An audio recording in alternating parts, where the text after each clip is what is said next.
গুন্ডা চাঁদাবাজ মির্জা আব্বাসের গৃহপালিত ছাত্রদল ঢাকা ৮-এর এরা আজকে হামলা করেছে নাসিরউদ্দিন পাটোয়ারির উপরে। ২৪ পরবর্তী সময়ে এই ধরনের আচরণ তো আমরা চাই নাই। ছাত্রদলের আজকের যে হামলা, এই হামলা প্রতিফলন ইনশাল্লাহ ১২ তারিখ ঘটবে। আমি খারাপ না ভালো, আমি কেমন হইতে পারি, খারাপ হইলে কতটা হইতে পারি, ঠিক এই মুহূর্তে ঢাকা ৮ আসনের ১১ দলীয় জোটের প্রার্থী আমাদের জনাব নাসিরউদ্দিন পাটোয়ারির উপরে ছাত্রদল হামলা করেছে। মানুষ কখন যুক্তি যেখানে থেমে যায়, যেখানে আপনার চিন্তা যেখানে থেমে যায়, যেখানে আপনি আর যুক্তির উপরে নির্ভর করেন না, তখন থেকে হচ্ছে আপনি আগ্রাসী হয়ে ওঠেন। আমরা আসলে মনে হয় যে এটা কি ওনাদের প্ল্যানের অংশ কিনা, আমাদের এখন চিন্তা করতে হয় এটা কি ওনাদের প্ল্যানের অংশ কিনা। নাসিরউদ্দিন পাটোয়ারি ফেসিবাদের সময় ভারত বিরোধী অবস্থান নিয়ে উনি ৬০ দিন ঢাকা বিশ্ববিদ্যালয়ের রাজু ভাস্কর্য আন্দোলন করেছিলেন। এই আন্দোলনে ওনার অবদান অনস্বীকার্য, কিন্তু আজকে আমরা দেখলাম গুন্ডা চাঁদাবাজ মির্জা আব্বাসের গৃহপালিত ছাত্রদল ঢাকা ৮-এর এরা আজকে হামলা করেছে নাসিরউদ্দিন পাটোয়ারির উপরে। ২৪ পরবর্তী সময়ে এই ধরনের আচরণ তো আমরা চাই নাই। আমার যুক্তি, আমার কথা, আমার রিজনিং যদি আপনার পছন্দ না হয়, আপনি সেটা যুক্তি দিয়ে খণ্ডন করবেন, সেটা আপনি আমার বক্তব্যকে আপনি বক্তব্য দিয়ে খণ্ডন করবেন, আমার চিন্তাকে আপনি চিন্তা দিয়ে খণ্ডন করবেন।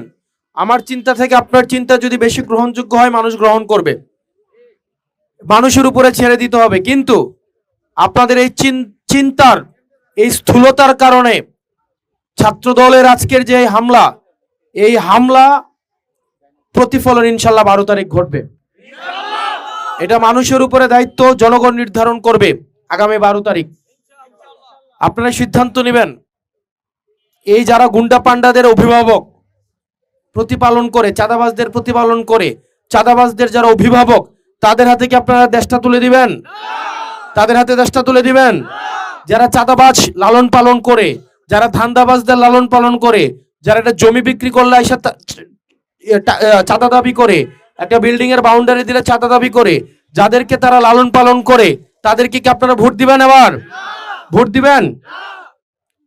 প্রিয় ভিরাল্লাবাসী, আপনারা হচ্ছেন আমাদের সবচেয়ে বেশি, মানে দেবিদ্বারের মানুষ সবচেয়ে বেশি কানেক্টেড হচ্ছে ভিরাল্লার সাথে।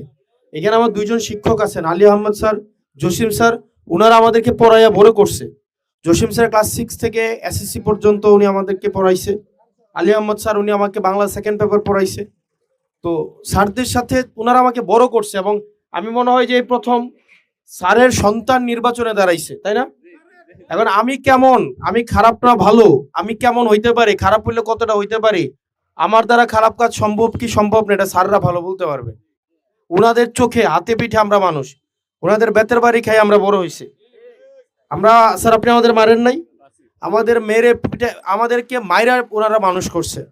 উনি কবির স্যার, সবুর স্যার, ওনারা ওসিউদ্দিন স্যার, ওনারা একটা ব্যাচের, ওনারা এখন রিটায়ারমেন্ট, স্যার তো রিটায়ারমেন্টে আসছেন, ওসিউদ্দিন স্যারও রিটায়ারমেন্টে গেছেন, সবুর স্যারও রিটায়ারমেন্টে গেছেন, কবির স্যারও রিটায়ারমেন্টে গেছেন। মানে ওনাদের আমাদেরকে যারা পড়াইছেন মোটামুটি সবাই রিটায়ারমেন্টে গেছেন। এখন আপনার সন্তান নির্বাচনে দাঁড়াইছে, তাকে কিভাবে চাঁদাবাজদের বিরুদ্ধে গিয়ে, লুটারারদের বিরুদ্ধে গিয়ে, ব্যাংক ডাকাতদের বিরুদ্ধে গিয়ে তাকে কিভাবে পাশ করায় আনবেন, এটা দায়িত্ব কার? কার দায়িত্ব?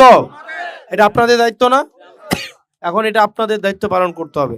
প্রত্যেকটা ঘরে ঘরে যাইতে হবে, বাড়িতে বাড়িতে যাইতে হবে, মানুষের কাছে যাইতে হবে, ভোট ভিক্ষা করতে হবে, মানুষের কাছে বুঝাইতে হবে। আপনারা পারবেন না? এটা পারবেন তো? একটা ঘর বাকি থাকবে? প্রত্যেকটা ঘরে যাবেন তো?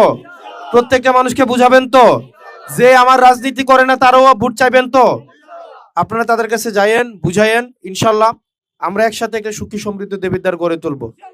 স্যারের ছাত্র হিসেবে আমি আপনার এখানে প্রার্থী হিসাবে আসি নাই, স্যারের ছাত্র হিসাবে, স্যারের সন্তান হিসেবে। স্যারদের হচ্ছে এই এত বছরের পরিশ্রমের ফসল হচ্ছে আমরা। স্যারদের এত বছরের যে পরিশ্রম করছে, শিক্ষকতা করছে, তাদের ফসল হচ্ছে আমরা। তাদের ফসল হিসাবে আমরা আপনাদের কাছে আসছি। আপনারা কিভাবে গ্রহণ করবেন, স্যাররা আপনাদেরকে এই বিষয়গুলো নিয়ে কথা বলবেন।